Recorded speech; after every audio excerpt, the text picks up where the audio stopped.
Dando continuidade à história, Dupla Identidade, escrito por Isabel Fiorese. No dia seguinte, após a aula, Vitória foi à igreja falar com o padre Januário. Ao entrar, encontrou-o acendendo as velas do altar. Bom dia, padre. Meu nome é Vitória, apresentou-se ela. Bom dia, como vai você? Já nos conhecemos? Ainda não. Moramos na fazenda. Meus pais são Ramiro e Leocádia. Somos amigos do padre Jorge. Ah, sim, o padre Jorge, amigo da cidade. Espero estar à altura de substituí-lo. O senhor tem notícias dele? Sabe se chegou bem da Índia? Perguntou a moça ansiosa. Sim, o vigário Francisco de Calcutá ligou dizendo que ele está hospedado lá na paróquia dele e que já está enturmado. Quando se é jovem como ele, uma viagem desse quilate é logo ali e qualquer lugar serve de pouso. Na minha idade, eu jamais teria saúde para um desafio desses, respondeu o padre sorridente. Nós ficamos contentes em saber que está tudo bem. Meu pai falou para o senhor aparecer lá na fazenda para tomar um café. Diga que irei com muita satisfação, mas primeiro vocês precisam aparecer na missa. Estamos combinados? Vou levar o recado, padre, prometeu a moça. Ao sair da igreja, sentiu aquele mesmo vazio que ficou no seu coração quando Indra desapareceu de sua vida. À tarde, Vitória compareceu ao consultório da doutora Cláudia para continuar o seu tratamento. Ao entrar na sala, ela estava esperando em pé, sorridente. Boa tarde, Vitória. Fiquei contente ao saber que você tinha voltado ao normal. Por favor, sente-se. Boa tarde, doutora. Decidi fazer o tratamento para não precisar mais parar a minha vida, respondeu Vitória. Como foi voltar a ser Vitória? A moça pensou um pouco, abaixou os olhos e começou um monólogo. No início, eu não entendi muito bem o que estava acontecendo. Eu me vi assumindo uma personalidade completamente diferente, sem que tivesse qualquer forma de influência ou controle sobre isso. A mudança foi drástica, o meu comportamento totalmente fora do esperado, agindo de maneira impulsiva, fazendo coisas que eu nunca tinha feito, dizendo coisas que eu não compreendia. Era como se eu estivesse me observando de fora do corpo, sem poder fazer absolutamente nada para impedir aquela estranha identidade de controlar-me. Depois de um tempo, começamos a nos entender. Eu podia sentir a necessidade dela de estar ali, se comunicando, mostrando a todos que ela existia e precisava de ajuda. Então eu decidi deixar de lutar e fiquei esperando que alguém entendesse o que ela desejava. E com o tempo, ela foi ganhando força e conquistando a simpatia de todos. Eu a deixei à vontade até o dia em que o padre Jorge fez um pacto com ela. Doutora Cláudia esperou que a paciente continuasse o relato, mas como ela ficou em silêncio, ela perguntou: Você quer falar sobre esse pacto? Eu não consigo me lembrar. Eu pedi a ele que me contasse, mas disse apenas que era um assunto que eu deveria me lembrar aqui, na terapia, disse a moça. Tem a ver com a viagem dele para a Índia? Acredito que não. Ele disse apenas ter vivido com Khadija durante esse tempo, despertou nele uma grande vontade de saber mais sobre a cultura e a religião indiana e me fez prometer que voltaria às sessões da senhora, respondeu Vitória. Você sente que Khadija pode voltar? Eu penso que não. Acho que o padre fez um acordo com ela para que me deixasse para sempre. Isso de alguma forma entristeceu você? Insistiu a doutora. Sim, eu me sentia segura com ela. Era como se eu estivesse protegida. Khadija tinha resposta para tudo e uma autoconfiança extraordinária. Gostaria que ela voltasse? Não, doutora. Ela já conseguiu o que queria e deve estar em paz. O que eu quero, e muito, é saber o que ela veio fazer aqui. E por que eu? Você nem tem hipótese sobre isso? Perguntou Cláudia. Não estou certa. Posso ajudar você a definir algumas hipóteses. Você gostaria? Sim. Então isso ficará para a próxima sessão, pode ser? Concordo. Muito obrigada, doutora. Não por isso. Ainda temos muito trabalho juntas. Dê um abraço na sua mãe. Será entregue. Até logo, despediu-se Vitória. Quando ela saiu da sala, a doutora Cláudia fez algumas anotações e pensou: esse padre está muito envolvido nesse caso. O que será que foi fazer na terra de uma indiana que só existe na cabecinha dessa moça? Vitória saiu do consultório pensativa. Foi mal ter omitido da doutora Cláudia a verdadeira razão da viagem do padre Jorge, mas o combinado é que somente ele, eu, Silvio e Cíntia deveríamos saber da verdade. Se eu falasse, poderia comprometer a vida dele, e eu jamais faria qualquer coisa que o prejudicasse. Ao chegar em casa, Silvio veio correndo perguntar a ela: Mana, você não falou nada da viagem do padre Jorge, falou? A doutora perguntou, mas dei um jeito de desconversar. Estou com medo dela querer me pressionar demais. O que eu vou fazer? Perguntou a irmã preocupada. Repita sempre a mesma coisa. Ele falou que ia fazer uma pesquisa sobre os monges e as técnicas de meditação. Só isso que todos devem saber. Está certo. Vou me controlar para não demonstrar nervosismo. Acho que foi por isso que o padre Jorge resolveu não mandar notícias do que está acontecendo por lá. A gente ia acabar deixando alguma coisa escapar durante o interrogatório da doutora, disse Vitória. Verdade. Mas não se preocupe tanto. Foque no seu tratamento. Esqueça o padre Jorge.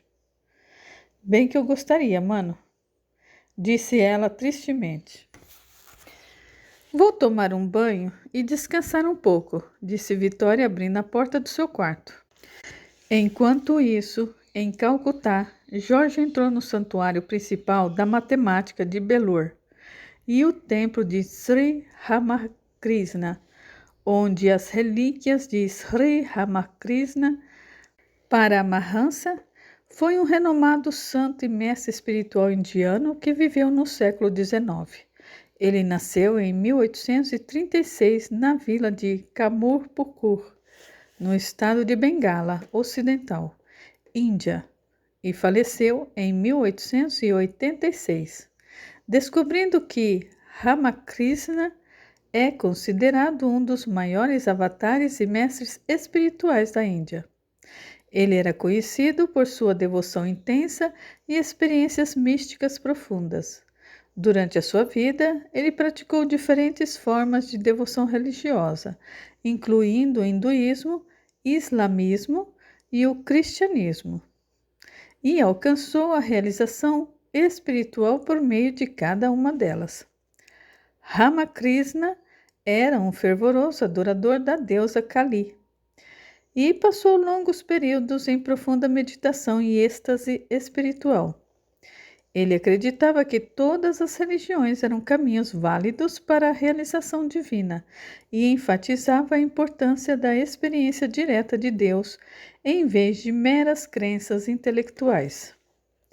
Jorge observou o templo, que consiste em um complexo de vários edifícios, incluindo o templo principal, vários santuários menores dedicados a deuses hindus e um ashram, mosteiro, onde monges viviam e estudavam. O templo principal tem 5 telhados cônicos distintos, cada um com altares dedicados a diferentes deuses e deusas hindus. No centro dele fica a imagem do deus Kali, um dos principais deuses do hinduísmo. Ele foi caminhando por meio da grande quantidade de peregrinos, cada grupo falando um idioma diferente. Verdadeira Babilônia, pensou ele. Observou a sinalização e constatou que, mais à frente, tinha uma placa indicativa da biblioteca. Dirigiu-se até lá e pediu informação sobre o professor Amid Anand. Foi informado que ele estava proferindo uma palestra no momento e, se quisesse, poderia assisti-la. Jorge perguntou em que língua ele estava palestrando. A moça respondeu que era no latim. E o acompanhou até o local. Ele viu todos sentados no chão e descalços. Essa era a regra para adentrar no espaço. Sentado na última fileira, ele se esforçava para compreender o conteúdo do assunto, pois o professor falava com um forte sotaque estrangeiro. Por fim, entendeu que ele estava falando sobre a paz no mundo. Gostaria de ter aproveitado melhor a palestra, mas infelizmente só entendeu uma frase ou outra. Ao final da apresentação, todos levantaram-se e foram cumprimentá-lo. Jorge ficou aguardando ele desvencilhar-se das pessoas e só depois foi ao seu encontro. Observou que era um homem de aproximadamente 70 anos, mas mostrava grande vigor físico e disposição. Quando ele viu que Jorge lhe acenava, aproximou-se perguntando em língua hindi: "Quer falar comigo?" Jorge perguntou se podia conversar em inglês, no que ele prontamente respondeu que sim. Devidamente apresentado e exposto o motivo do seu interesse, o professor o convidou a irem para a biblioteca. Lá chegando, se acomodaram em uma mesa de estudos.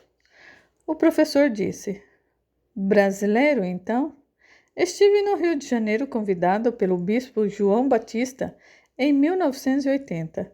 Visitei a Biblioteca Nacional e fiquei impressionado com o acervo e com a história do Brasil. Me conta qual é o seu compromisso aqui?" perguntou ele. "Professor, eu recebi a informação que o senhor é um dos maiores estudiosos da história dessa região. Eu estou pesquisando sobre uma família tradicional em Calcutá, mas eu encontrei pouca coisa na Biblioteca Nacional. Achei que talvez o senhor pudesse me ajudar." "De que família se trata?" perguntou o professor. "Família Sharma. Ele foi um grande comerciante em Calcutá no século XIX.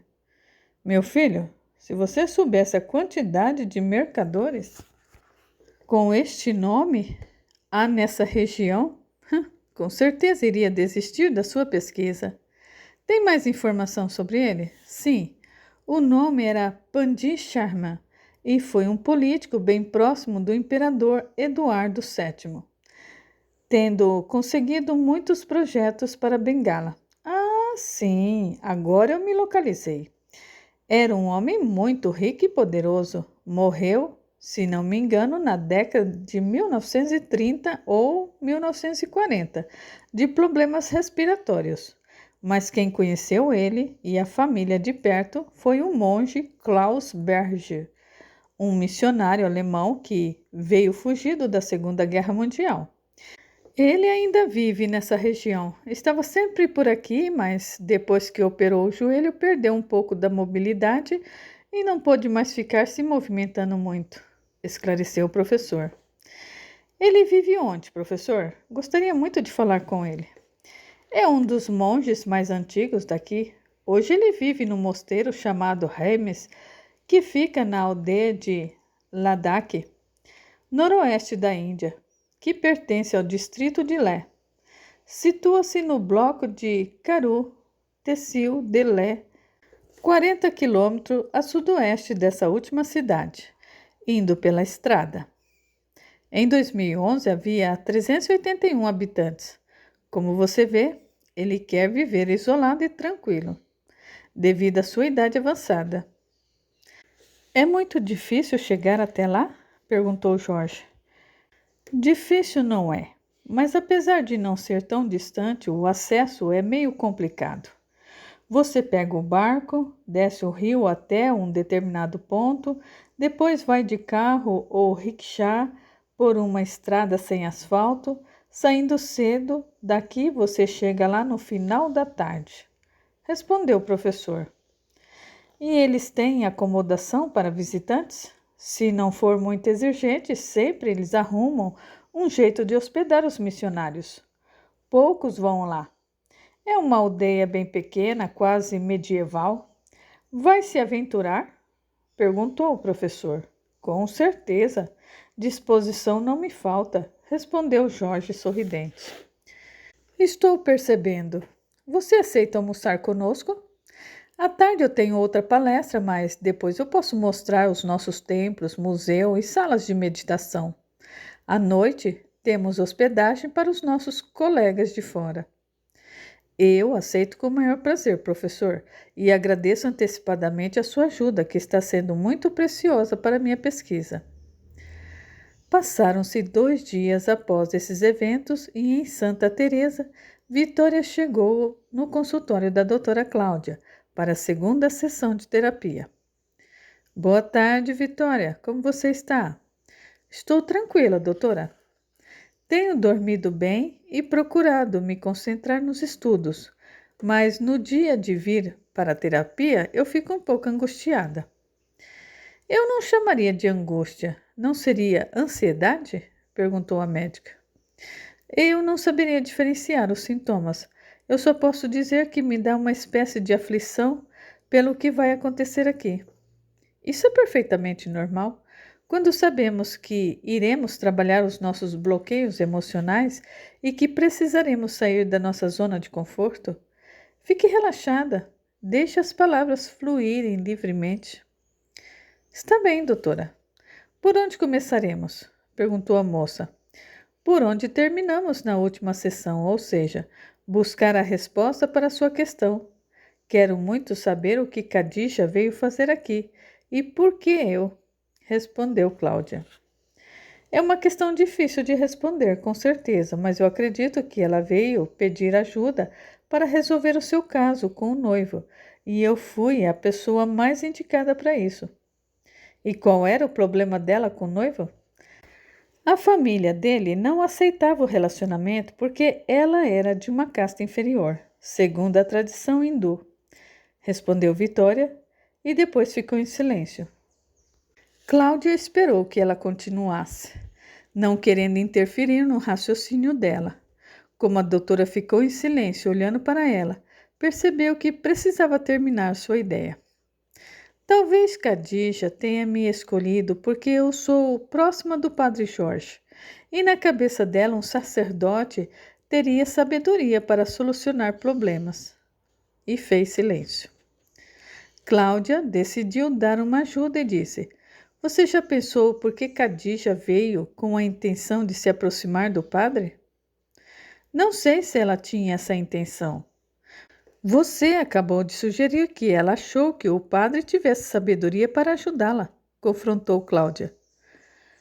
Talvez, mas eu não sei o porquê. Eu vou te fazer uma pergunta, mas eu quero que você me responda olhando para dentro de si mesma, sem tentar enganar-se. Você ainda acredita que Khadija e Vitória não são a mesma pessoa? Vitória respondeu imediatamente: Sim. Não tem como eu ser Khadija. Somos muito diferentes e ela tem habilidade que nem em sonhos eu conseguiria. Meu irmão Luiz Carlos filmou a dança indiana que ela apresentou na frente de todo mundo. Eu jamais conseguiria uma performance daquelas e a habilidade para a costura. Eu mal consigo pregar um botão. Não entra na minha cabeça essa possibilidade, disse a moça nervosa. E se eu disser que uma pessoa consegue fazer isso tudo e muito mais quando está em profundo estado de alteração de consciência? A ciência já comprovou essa teoria, pois eu só acredito se fizer em estado consciente, disse Vitória em tom de descrença. Vitória, em algum momento de sua vida, você sofreu um estresse profundo por alguma coisa que precisava enfrentar e, sentindo-se sozinha, buscou outra pessoa mais forte e poderosa para ajudá-la a sair da situação angustiante. Será que a sua mente, buscando uma forma de resolver o problema, não criou um alter ego para te dar suporte psicológico? Em outras palavras, criou uma outra você com mais habilidade e coragem para enfrentar a situação. Daí nasceu Khadija, o protótipo de pessoa que você gostaria de ser. Criou todo um roteiro, um cenário, conquistou até um público para a aplaudir, Mas faltou um personagem nessa montagem, um amor impossível que apareceu na figura do príncipe indiano que não poderia se unir a uma plebeia como o príncipe Indra. Esse era o nome dele, não é? Como ele está impossibilitado de vir resgatar a pobre Khadija, ela arranja um substituto, o padre Jorge, que se deixou seduzir pela situação, pois é um religioso jovem e inexperiente e possivelmente acabou envolvido pelas duas princesas. Ele tentou de todas as formas achar uma solução para o problema, pois Khadija praticamente jogou o problema nos ombros dele, percebendo que poderia se prejudicar por estar próximo demais da família. Ele faz um acordo com Khadija. Ela vai embora e Vitória assumiu a sua identidade de volta para o tratamento psicológico, para não correr o risco de Khadija voltar. O padre resolveu tirar umas férias sabáticas na Índia. Olha, o quebra-cabeça fechou direitinho. Só fica uma pergunta no ar. Qual foi o pacto que o padre fez com Khadija para ela ter aceitado ir embora? O que você achou disso tudo, Vitória? Essa história foi a senhora quem montou. Eu, enquanto Vitória, não envolvi Padre Jorge em nada. Ele se ofereceu para ajudar a minha família e as conversas que ele teve com a Khadija só fiquei sabendo do que ele contou. Respondeu Vitória, num fio de voz e de cabeça baixa. Você não consegue lembrar de nada do que eles conversavam? Pouca coisa, doutora. E mesmo assim, tudo muito confuso. Vitória, você só vai ter paz de espírito quando souber quais são as intenções de Khadija e por que você a escolheu. Sabe que podemos encontrar essas respostas de forma rápida. Se você concordar, podemos trabalhar em hipnoterapia. E eu acredito que, se você cooperar, em 2 sessões teremos resultados surpreendentes.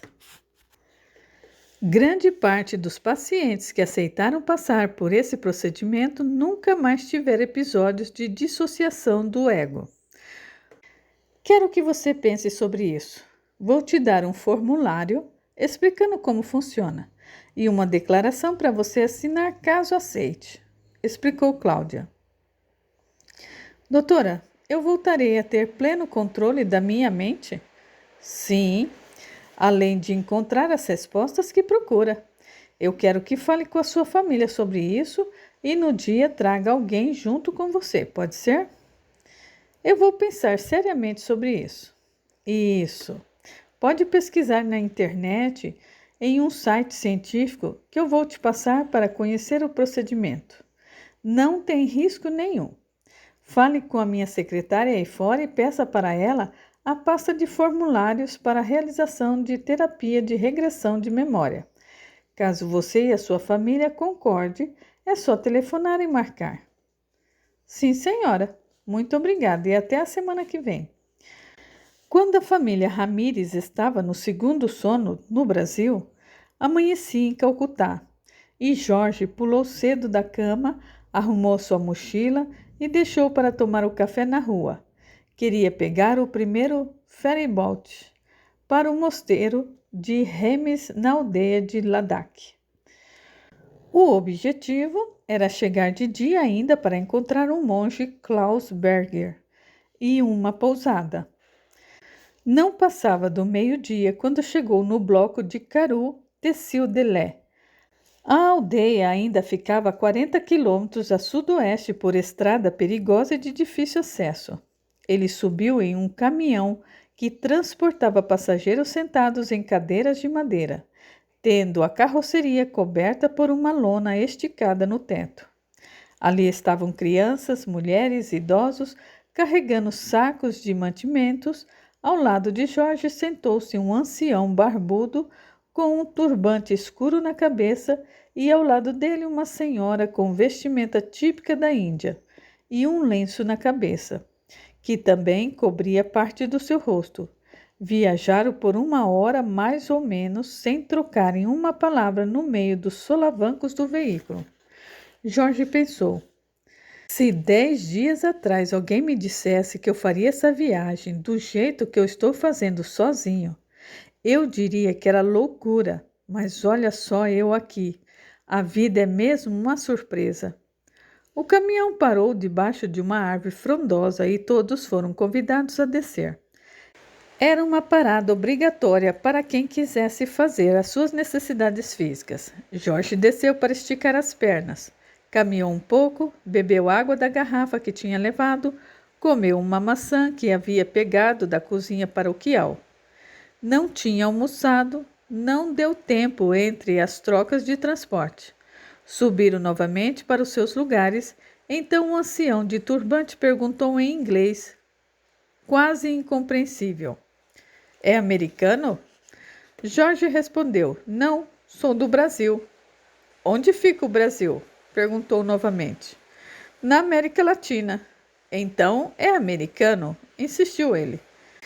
"Na região da América do Sul", respondeu Jorge para não contrariar o homem, pois era certo que não sabia onde ficava o Brasil.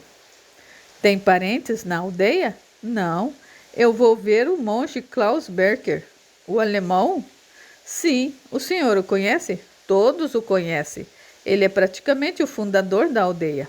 É o líder espiritual. Está doente. O responsável pelas cerimônias agora é o monge Ravi."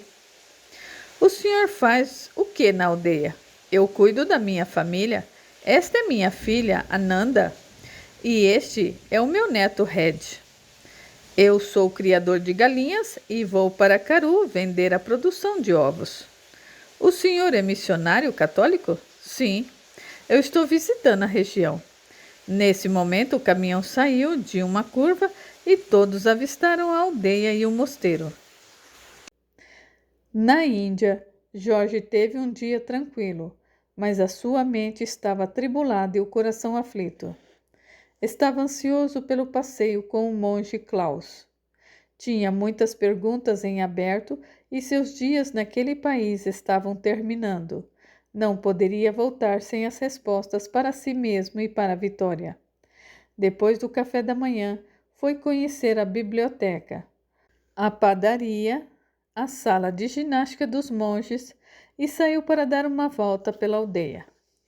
Conversou com vários moradores, ouviu muitas histórias de superação pela fé, foi convidada a orar em uma casa cristã e no horário do almoço retornou ao mosteiro. Encontrou Ravi, que o convidou para assistir no início da tarde uma aula de técnica de meditação. Mais tarde, entrou no refeitório e o enfermeiro que dava assistência ao monge Klaus veio avisá-lo de que às 16 horas sairiam para um passeio combinado.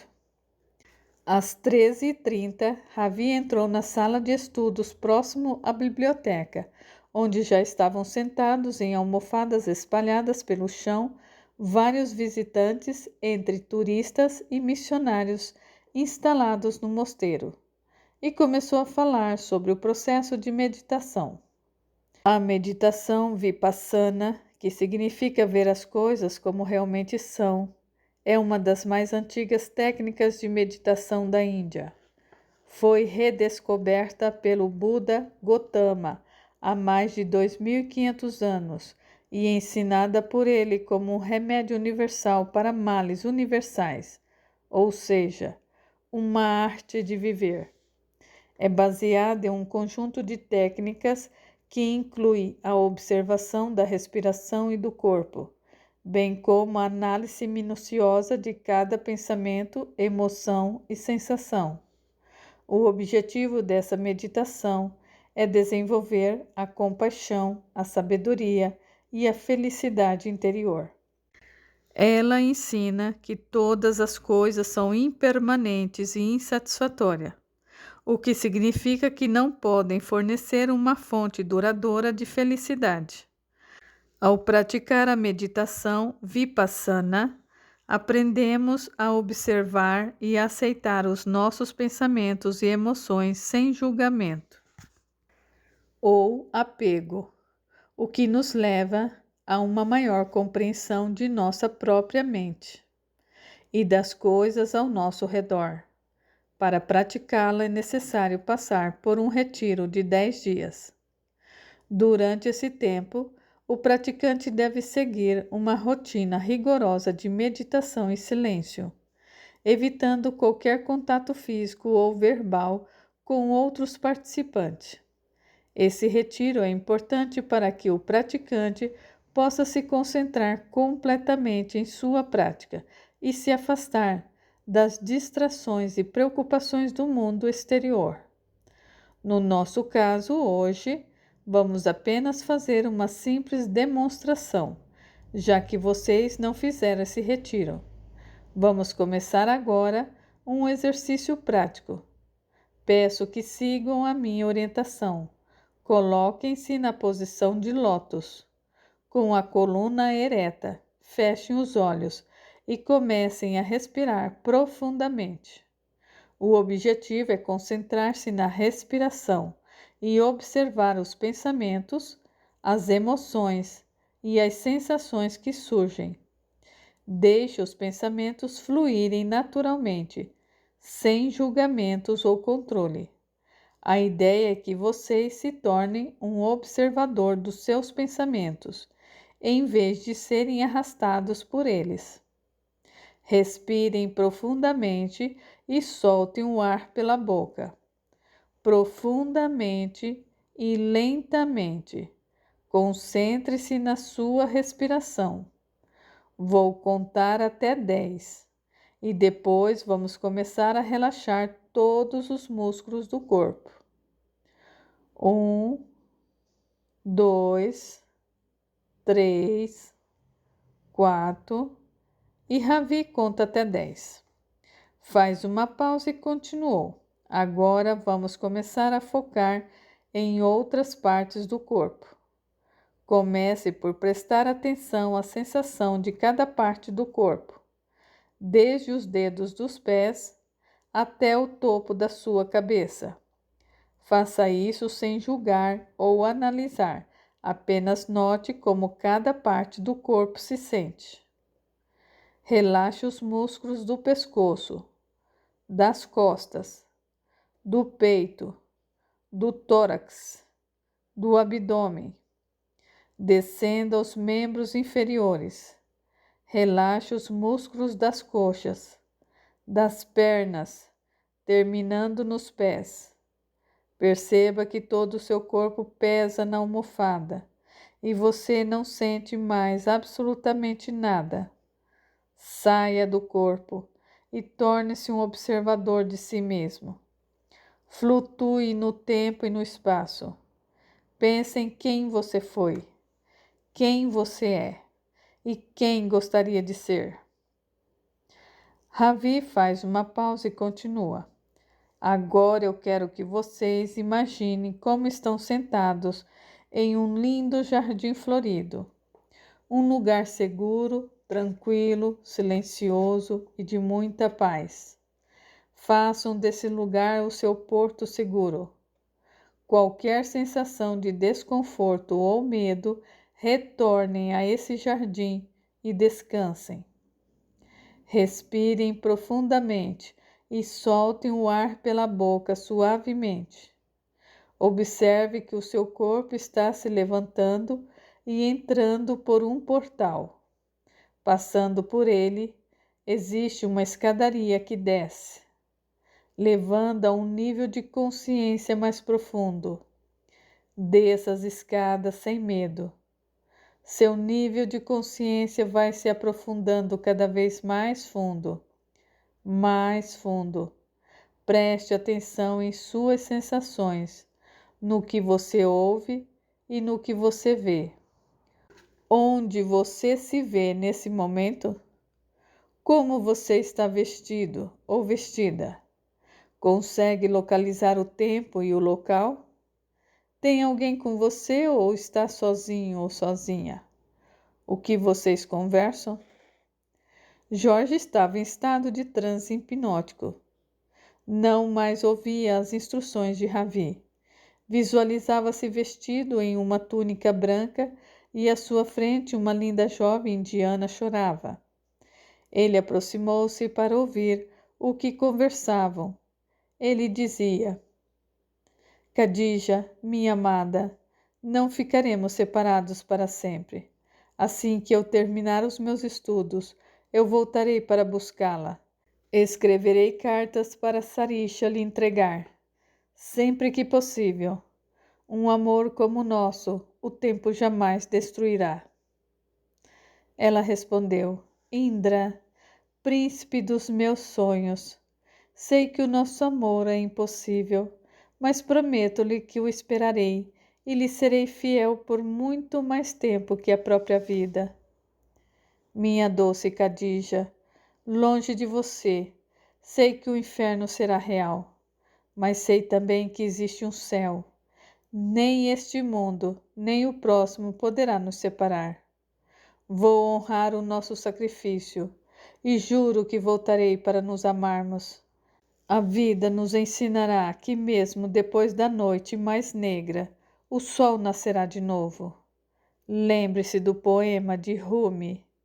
Não pense separadamente nesta e na próxima vida, pois uma dá para a outra a partida. Khadija termina a poesia dizendo: o tempo é sempre curto demais para quem precisa dele. Só que para os amantes ele dura para sempre. Jorge compreendeu a verdade que veio procurar. Seus olhos se encheram de lágrimas. Seu coração batia descompassadamente. Ele podia sentir todo o sofrimento de Indra e de Khadija com a mais profunda realidade. Voltou do estado de torpor quando todos já estavam despertos e Ravi perguntava se estavam todos bem. Muitos participantes estavam como ele, sensibilizados, emocionados e sem compreenderem o que tinha acontecido ali. Ravi explicou: depois de uma sessão de meditação, a pessoa deve observar como se sente.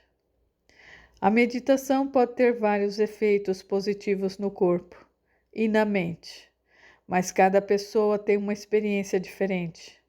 Algumas das observações importantes a serem feitas após a meditação. Sensação de calma. A pessoa pode sentir-se mais tranquila e relaxada depois da meditação. Estado de mente. Observar a mente e os pensamentos que surgem após a meditação. Consciência do momento presente. Estar mais presente e consciente no momento, o que pode levar a pessoa a observar detalhes que podem ser despercebidos anteriormente. Consciência corporal. A pessoa pode estar mais ciente do seu corpo e das sensações físicas. Sensação de clareza. Mais clareza e compreensão das preocupações e ansiedades. Disposição. A pessoa pode se sentir mais alegre e energizada após uma meditação. Sensação de foco. A meditação pode ajudar a melhorar o foco e a concentração. É importante estar ciente do que ocorre após a meditação e a observação e consciência sobre essas sensações podem ajudar a pessoa a compreender melhor os efeitos da meditação na sua própria vida. Ravi terminou a sessão de meditação experimental, orientando todos em alguns exercícios de alongamento. Jorge saiu da sala com a cabeça fervilhando de pensamentos. Se ele não estivesse imaginando coisas demais, ele teria sido Indra Sharma na vida passada. Por isso Khadija foi até a casa de Vitória, com a intenção de encontrá-lo, e depois insistiu tanto para que ele viesse até a Índia para constatar isso, porque se ela lhe contasse, certamente ele não acreditaria. Isso explicaria a súbita afinidade entre eles e aquele sentimento inusitado que Jorge não conseguia compreender. Explicava ainda as palavras do monge Klaus, que com certeza já sabia quem era ele. Uma dúvida ainda martelava em seu cérebro. Se Indra voltou, por que Khadija não o encontrou? Essa resposta com certeza ele teria logo mais no passeio com o monge.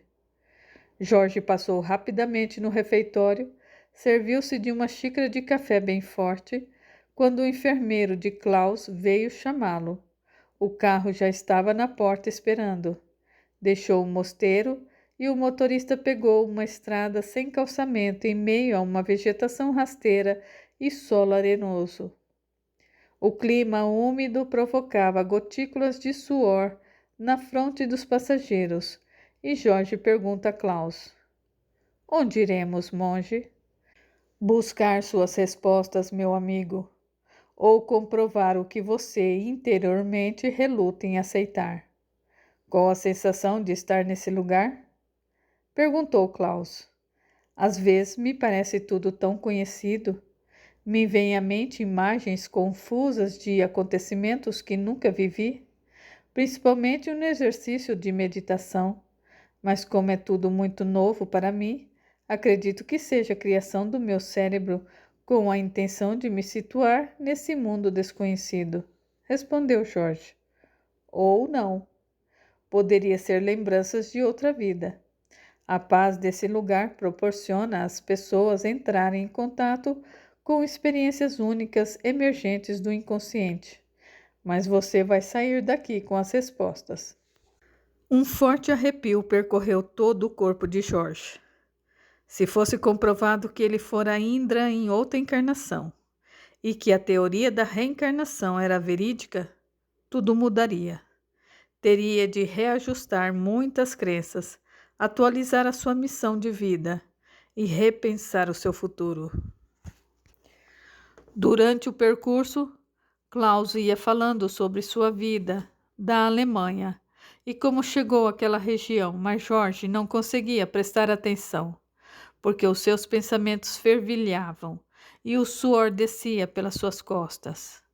Chegaram a uma cidadezinha que parecia ter sido plantada no meio do nada. O veículo encostou próximo a um prédio de porte pequeno, arquitetura antiga, e na frente um gracioso jardim repleto de flores que lhe dava um gracioso aspecto. Desceram ali e Klaus informou. Aqui fica a prefeitura da cidade. Na verdade, é um distrito. O prefeito é um padre católico que cuida de tudo e de todos. Vamos entrar.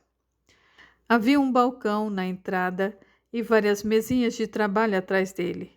Klaus foi cumprimentando os poucos funcionários e foi caminhando até o fundo do salão, onde havia uma placa com algo escrito em hindi, talvez prefeito. Bateu na porta e foi entrando. Sentada a uma escrivania estava um homem de aproximadamente 70 anos, que usava óculos e vestia uma batina preta. Quando viu o visitante, levantou-se com um largo sorriso nos lábios. Olha só quem está aqui. Que bom ver que ainda está vivo, meu irmão. Na verdade, meio vivo, disse Klaus alegremente. Vim vê-lo, já que, pelo visto, não lhe sobra tempo, meu caro, respondeu Klaus. Os dois se abraçaram afetuosamente. Quero apresentar um visitante brasileiro, confrade seu, Padre Jorge. Jorge estendeu a mão para cumprimentar o novo colega. É uma grande satisfação receber alguém de tão longe em nossa pequena cidade. Meu nome é Manu Arani. Seja bem-vindo. O prefeito chamou uma funcionária e pediu para trazer água gelada e chá. Então, meus caros, vieram só a passeio mesmo? Klaus respondeu. Trouxe o jovem Jorge para que você pessoalmente conte a ele a saga do fundador de sua cidade, já que ele veio pesquisar sobre o Charmin. Claro, com todo o prazer. A história é longa, vou encurtá-la ao máximo. Quando eu conheci Indra, eu era criança ainda. O meu pai era indiano e fora assassinado por um paquistanês. Minha mãe e meus irmãos não tinham para onde ir. Então soubemos que um homem estava organizando um grupo de famílias necessitadas para ocuparem uma área nessa região, onde já havia algumas famílias que ele trouxera antes. Estavam formando uma comunidade. Esse homem era Indra Charme, pessoa idealista, médico formado que assistia as pessoas carentes com o próprio dinheiro que herdara do pai, um político riquíssimo de Calcutá. Ele usava a própria herança para ajudar o povo, pois havia feito votos de pobreza. Assim que a multidão chegou aqui, já começou a levantar suas casas, umas de pedras, outras de madeira, outras de barro, mas ninguém ficou sem teto. Os moradores se juntaram em mutirão e construíram um hospital e uma igreja com a ajuda dos monges que vinham nos trazer alimentos, remédios e esperança. Com o tempo ficamos sabendo a história do nosso protetor. Na juventude ele tinha uma noiva em Calcutá e eram apaixonadíssimos um pelo outro. Só que Indra era de casta Brahmani, superior à noiva, era de casta Sudra, inferior. A sociedade não aceitava esse tipo de relacionamento. Então, quando os milionários pais de Indra descobriram o namoro, mandaram o rapaz estudar na França e a família de Khadija queria obrigá-la a casar-se com um pretendente da mesma casta. Ela recebeu uma carta de Indra jurando amor eterno e que assim que se formasse viria buscá-la. A moça fugiu de casa e foi parar na aldeia ao lado do mosteiro. Foi acolhida pelos monges e trabalhou com eles até a sua morte. Morreu prematuramente aos 20 anos de idade de gripe infecciosa. Quando Indra voltou formado para buscá-la, encontrou a mulher amada morta. Ele se rebelou contra a família, exigiu a sua parte na herança e veio prestar serviços médicos na mesma região que Khadija. Deixou um legado de muito trabalho e uma grande história de amor. Nunca se casou e entregou a sua existência aos doentes e necessitados. Temos um pequeno museu em sua homenagem, um busto dele erguido na praça pública. O hospital se chama Khadija Charme, um sobrenome que ela nunca pôde usar. Jorge estava contendo com todas as suas forças as lágrimas que desciam sorrateiramente pelo seu rosto. Sua expressão era de profundo sofrimento. Uma angústia dolorosa apertava o seu peito. Pensava em quanto Khadija tinha sofrido em tudo o que ela renunciou na vida por amor. E ela estava lá, bem perto dele, pedindo a sua ajuda, com o mesmo sentimento guardado em seu coração, procurando por ele, com certeza guiada pela força desse amor. Monge Klaus olhou para Jorge e, percebendo seu estado de espírito, resolveu ajudá-lo. Bem, agora que você ouviu, e como todo se emocionou com a história do amor impossível, vamos visitar o museu, o busto na praça e o cemitério onde está a lápide dos dois. Foram sepultados juntos? Perguntou Jorge, um do lado do outro. Juntos pela eternidade. O deus Brahma juntou o que o homem separou. Respondeu Klaus. Rumaram para o museu, que era um prédio anexo à prefeitura. Entraram e logo viram dentro de uma vitrine os pertences de Indra, a roupa branca, o estetoscópio e o chapéu de palha que ele usava em suas visitas às aldeias próximas. Sobre um móvel, sua maleta médica, modelo bem antiga e bastante surrada pelos excessos de uso. Vários utensílios de uso pessoal, mas o que chamou a atenção de Jorge foi uma foto antiga em preto e branco, ao lado de um papel de carta, onde havia um poema escrito. A foto estava quase apagada, mas dava para reconhecer os traços da mulher. Jorge aproximou-se curioso e quase entrou em pânico quando reconheceu Vitória. Deu um salto para trás e empalideceu. Monge Klaus segurou seu braço e disse carinhosamente: Aí está a sua resposta, meu querido amigo. Jorge olhou para ele e perguntou num sussurro, já que lhe faltava forças até para respirar. Então, vamos terminar o nosso passeio. Depois você tirará as suas conclusões, disse o monge emocionado e com lágrimas nos olhos, como se ele também tivesse sido influenciado pela revelação. Depois disse: leia o poema que Khadija deixou escrito antes de morrer, e foi entregue junto com a foto para Indra quando ele voltou. Jorge lê em voz alta. Não pense separadamente nessa e na próxima vida, pois uma dá para a outra a partida. O tempo é sempre curto demais para quem precisa dele, só que para os amantes ele dura para sempre. É um poema do poeta Rumi, do século XIII. Eu conheço de cor todo o texto. Com certeza Indra e Khadija também. Vamos à praça agora conhecer o fundador da cidade, Indra Charme. Você deve estar apavorado com tudo que tem descoberto, não é, meu filho? Perguntou o monge Klaus. O senhor não faz ideia. Respondeu o rapaz assustado com o que ainda estava por vir. Atravessaram a rua e logo entraram na praça que chamava a atenção pelos cuidados com a jardinagem. Lá no centro, em meio a muitas flores coloridas, erguia-se um busto de bronze. Debaixo estava escrito Dr. Indra Charme, nosso emérito fundador. Os dois ficaram ali observando respeitosamente aquele busto de rosto sério e olhar expressivo. Klaus comentou: este busto foi confeccionado logo após o seu falecimento. Ele tinha 50 anos quando nos deixou, mas a sua presença ainda é forte no coração de quem o conheceu. E como ele faleceu? Começou com dores no peito. Sentia tontura, mas não deixava o trabalho. Dizia que queria morrer cuidando dos outros. Um dia não apareceu no hospital. O funcionário que o auxiliava foi até a sua casa e o encontrou o corpo na cama.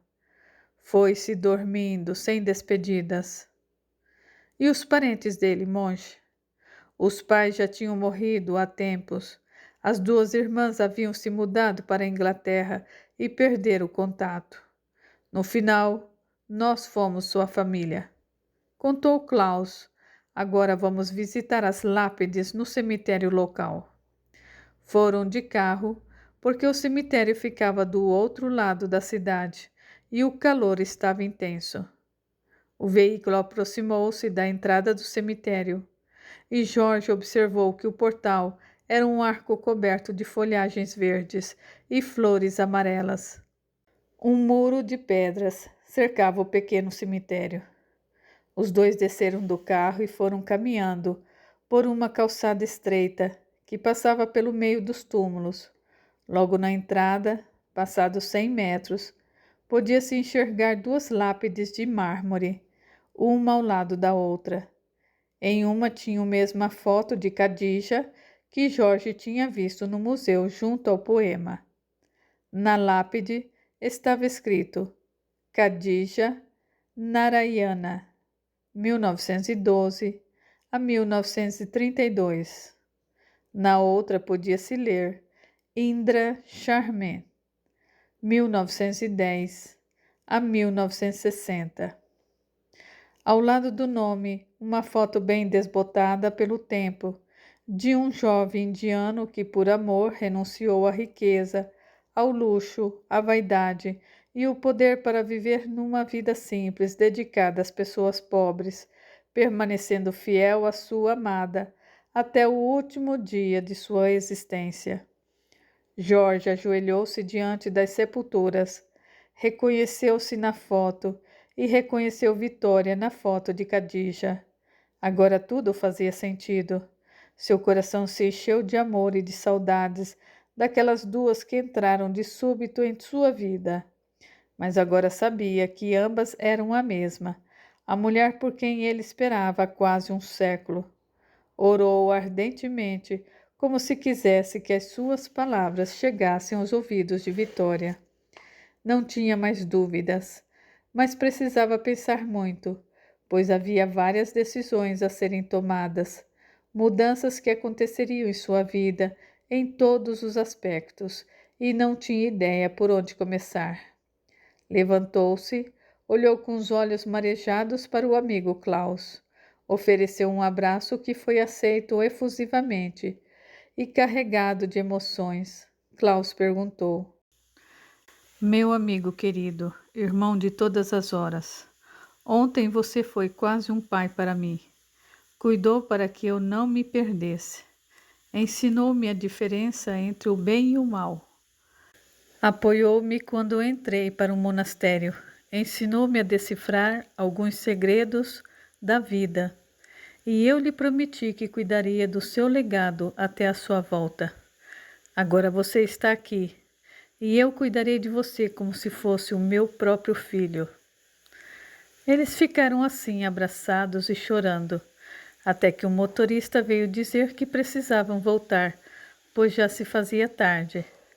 A viagem de volta não era longa, mas como tiveram um dia cheio, Monge Klaus sugeriu que voltassem em silêncio, acomodando as emoções e as informações.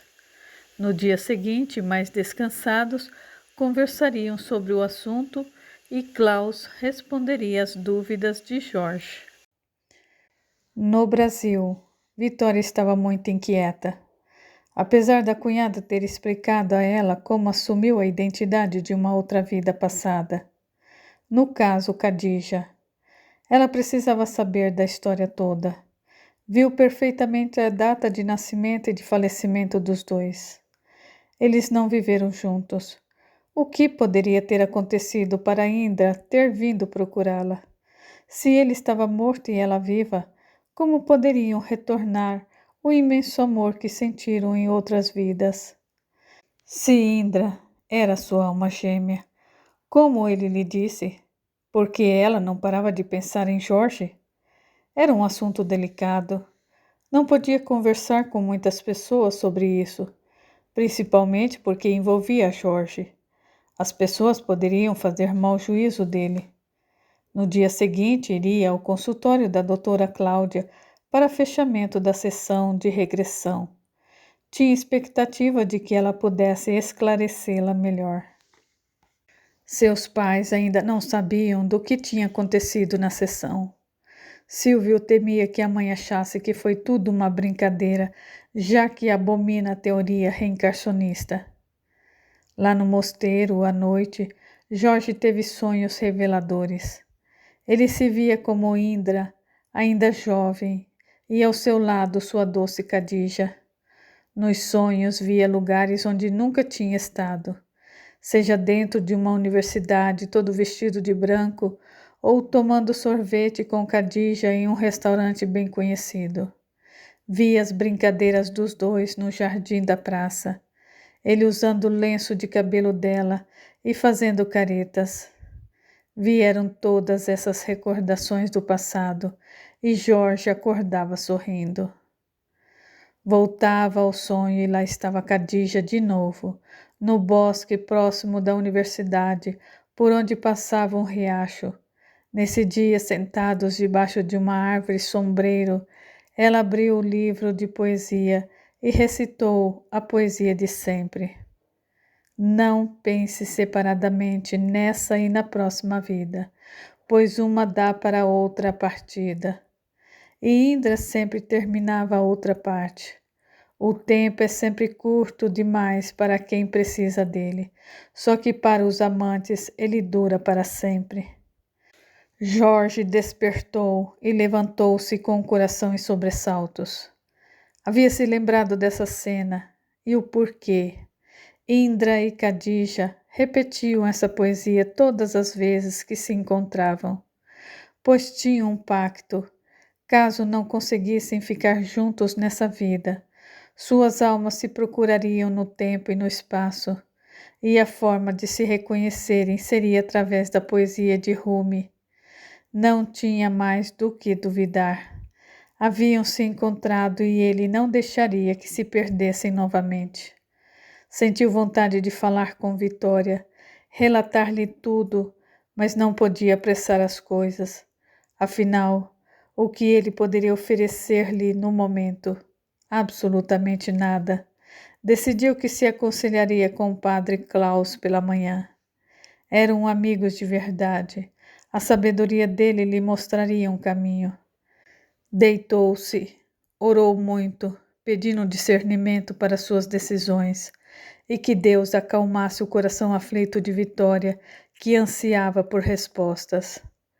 Vitória levantou-se muito cedo e foi para a igreja tentar acalmar o seu coração através das orações. Logo após, foi até o padre Januário e perguntou se ele tinha notícias do padre Jorge. O sacerdote disse que o mosteiro onde ele foi fazer pesquisas tinha sinal muito ruim de celular, mas a licença dele já estava terminando, portanto ele deveria estar de volta em breve. Vitória ficou mais animada com a notícia. Aquela cidade parecia bem menor e vazia, sem o Jorge. Passou na farmácia, comprou seus remédios e foi para o consultório da doutora Cláudia. Ainda era cedo. Mesmo assim, ficou sentada no banco do lado de fora, esperando. 40 minutos e depois, Cláudia chegou e se espantou com a paciente esperando. Ela disse sorridente: "Bom dia, Vitória. Que surpresa você me esperando e eu achando que evitava até passar aqui na frente." "Bom dia, doutora. Aquela não era eu, era Khadija", disse ela divertida. Entram no consultório e Cláudia pede só um minuto para arrumar a sala. Enquanto isso, Vitória serviu-se de uma xícara de café. "Pode entrar, Vitória. Fique à vontade. Antes de começarmos, eu quero lhe fazer alguns elogios. Eu tenho achado você bem diferente da mocinha tímida e defensiva que eu conheci antes. Você está mais vaidosa, comunicativa, não usa mais aqueles vestidinhos de adolescente. Fez um corte moderno no cabelo e está usando até maquiagem. Quem foi responsável por toda essa transformação?" "Na verdade, toda a minha família. A prima Laura achou melhor que eu deixasse a Khadija e a velha Vitória no passado e me reinventasse usando o que as duas tinham de melhor", respondeu a moça. "E como está sendo essa transição para você?" "Não tive problemas nenhum. Parece que muito da Khadija ficou em mim, mas tudo dentro da medida da Vitória." "Excelente. Fico muito satisfeita em constatar isso. Quais conclusões você tirou do exercício da regressão?" "Eu vim aqui para a senhora me ajudar na análise. Apesar de ser católica, eu e meu irmão Silvio acreditamos em reencarnação, mas a minha mãe não pode nem ouvir falar disso. Por isso eu vim buscar uma explicação à luz da psiquiatria e psicanálise para apresentar para ela", disse Vitória. "Na sua crença, a identidade que assumiu o controle sobre você com o nome de Khadija era você mesma, é isso?" "Sim, a senhora pode achar tudo fantasioso demais, mas os espíritas têm uma explicação bem fundamentada e convincente sobre esse fenômeno." "Olha, Vitória, eu acreditar não é importante. O fundamental é você ter ficado boa. Se essa crença ajudar a permanecer saudável psicologicamente e não reincidir as crises, perfeito. Infelizmente, o nosso cérebro não vem com um manual de instrução. Então, nossas equações nem sempre darão o mesmo resultado. E isso não quer dizer que os cálculos estejam errados. Mas eu vou fazer o meu relatório com informações científicas e não religiosas, entendeu?" "Sim, senhora. É isso mesmo que eu espero da senhora. Qual é a análise que vai fazer?" "O seguinte: recebi em meu consultório uma moça recém-saída da adolescência, que a mãe tipificou como tímida, retraída, poucos amigos, sonhadora e que às vezes falava consigo mesma. Um dia ela despertou e disse ser outra pessoa, uma indiana chamada Khadija. Essa tinha uma personalidade oposta à paciente. Durante o período em que viveu a personagem Khadija, a paciente se mostrava muito comunicativa, inteligente, intuitiva, sedutora, com talentos que a paciente não dominava. Declaro que a identidade Khadija se recusou terminantemente a participar da terapia, preferindo uma terapia religiosa com o padre da paróquia local. Após muitas conversas com a paciente, o padre conseguiu fazer um acordo com a identidade Khadija, acordo que desconheço, e logo no dia seguinte a paciente libertou-se da identidade intrusa. O caso, à luz da psiquiatria, considera que a paciente tem enfrentado uma crise de angústia e ansiedade por não conseguir seguir o estereótipo ou expectativa que a sociedade cobra de uma pessoa que está ingressando na vida adulta, atingindo um pico excessivo de estresse. O ego, não suportando a carga de sofrimento psíquico, fragmentou-se como mecanismo de defesa, criando um alter ego, ou seja, uma identidade com habilidades comportamentais e intelectuais que cumpriam as exigências do meio em que a paciente estava inserida. A paciente estava medicada. Durante a terapia de regressão de memória aplicada nesse consultório, ela entrou em transe hipnótico e em determinado momento informou que estava em um cemitério e que podia ser a sua lápide. Disse: "Eu estou morta." Quando a despertamos, ela estava muito nervosa e chorosa. Depois de algum tempo, acalmou-se. Ela, até a presente data, não apresentou mais nenhum episódio de mudanças de identidade. A paciente encontra-se bem, consciente e controlada emocionalmente. Acreditamos que, com a visão da identidade intrusa morta, o superego liberou a paciente para assumir e controlar o seu verdadeiro ego. Não se pode afirmar que a paciente não enfrente durante a sua vida outros episódios dissociativos e, como medida preventiva, é recomendado acompanhamento psicoterápico e psiquiátrico. Diagnóstico provável: TDI, transtorno dissociativo de personalidade. Este é o meu diagnóstico e o relatório que apresentarei aos seus pais, Vitória. Disse Cláudia. Por mim está tudo bem, doutora. É o melhor que se faz. Se falar de espiritismo com a minha mãe agora, é capaz de pedir ao Papa um exorcista. Cada um aceita a verdade para a qual está preparada. Eu vou prestar vestibular para a medicina no começo do próximo ano, e se eu passar, eu vou estudar fora. Até lá eu posso continuar vindo à terapia uma vez por semana. Pode ser assim? Perguntou Vitória. É claro. Se você continuar bem, logo vou diminuir as doses dos seus remédios controlados também. Fico feliz vendo você planejando o seu futuro com tranquilidade. Eu quero que você saiba que as portas do meu consultório sempre estarão disponíveis se precisar vir mesmo, não sendo o seu dia. Eu darei um jeitinho de atendê-la. Desejo muito sucesso em sua vida pessoal e acadêmica. Muito obrigada, doutora. A senhora me ajudou bastante. Outro dia, minha mãe vem pegar o seu relatório e pagar pelas consultas, disse Vitória, já levantando-se para ir embora. Na saída encontrou Laura e as duas foram juntas para casa. Laura comentou: ouvi uma conversa do padre Januário com a dona Rosa, no restaurante. Parece que o Jorge não vai voltar mais para cá. Como assim? Ele vai ser transferido? Perguntou Vitória aflita. Não ouvi a conversa inteira, prima, mas ouvi alguma coisa de padre Jorge ficar em São Paulo. Não é possível que ele vá fazer isso comigo, Laura. Ele prometeu trazer informações da Índia.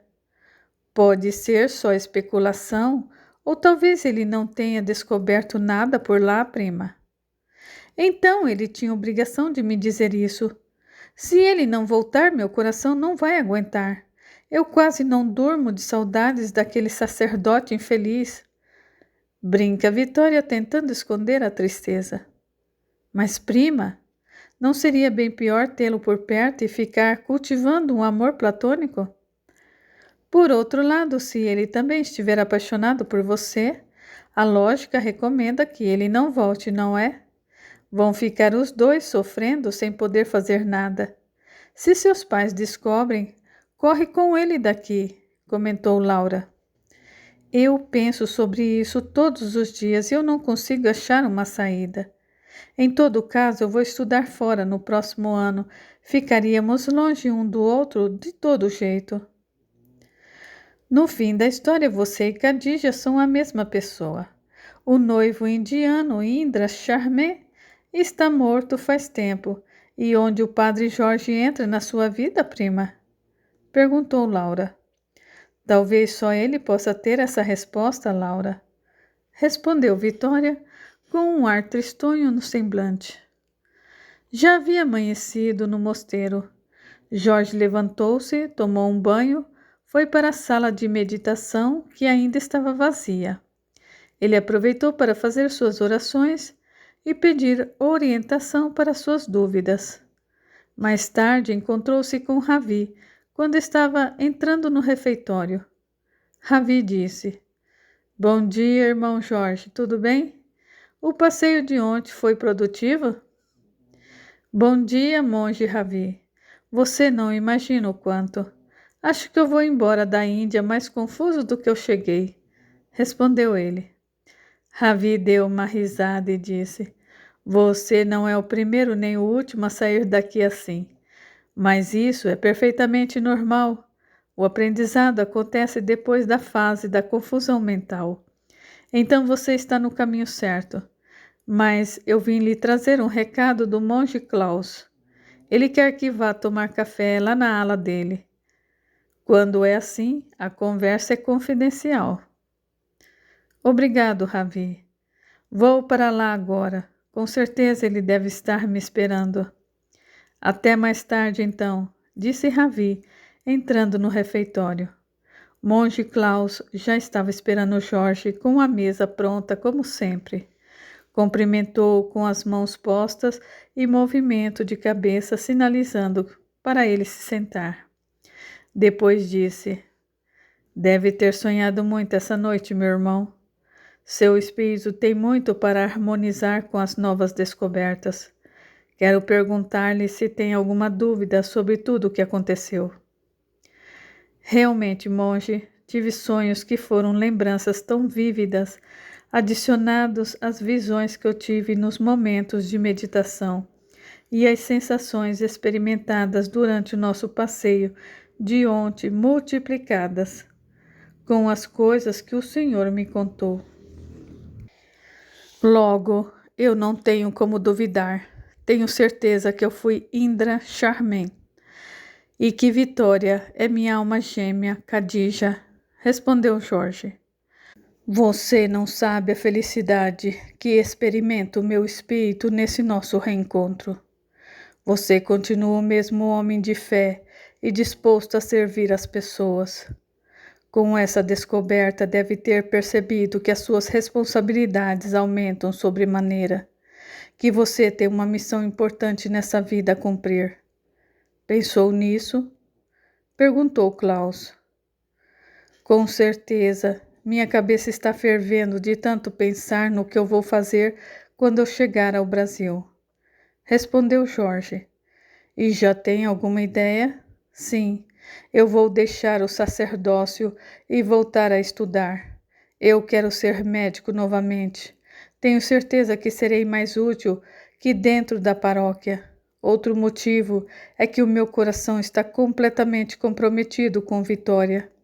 Já a deixei uma vez e não vou fazer isso de novo. Nós temos o direito de unir as nossas almas e construir uma família. Você vai revelar a ela os seus motivos e tudo o que aconteceu aqui? Perguntou Klaus. Por enquanto, não. A família dela é muito conservadora. Poderia pensar que eu estou criando uma fantasia para conquistar a filha deles. No íntimo, ela deve saber de tudo, mas ainda é muito jovem para aceitar a compreender o que aconteceu na outra vida e nessa vida.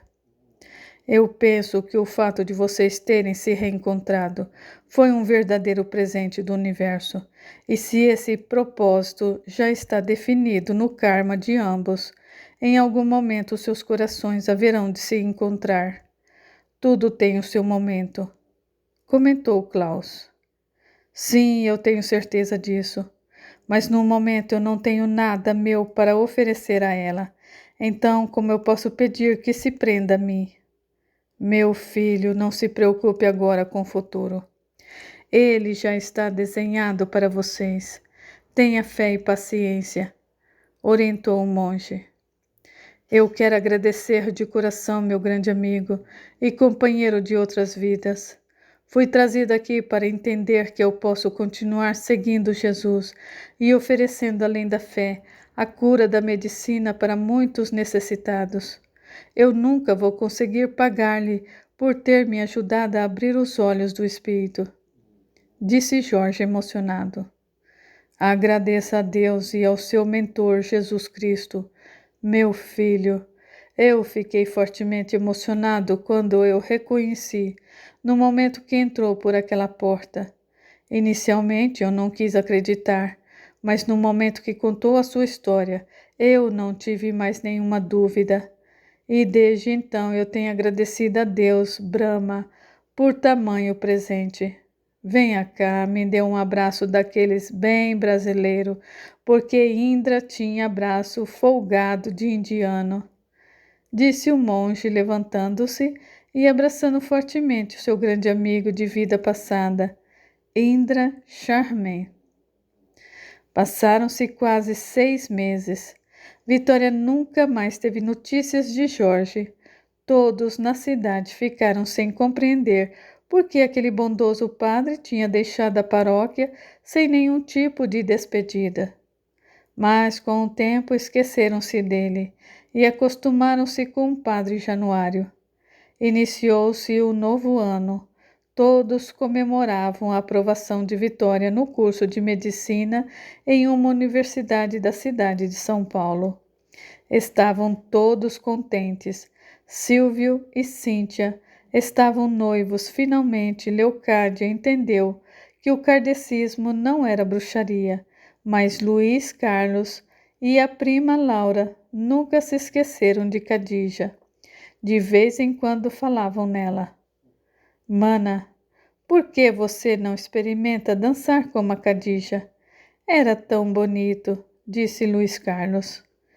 É mesmo, prima. Khadija era muito divertida.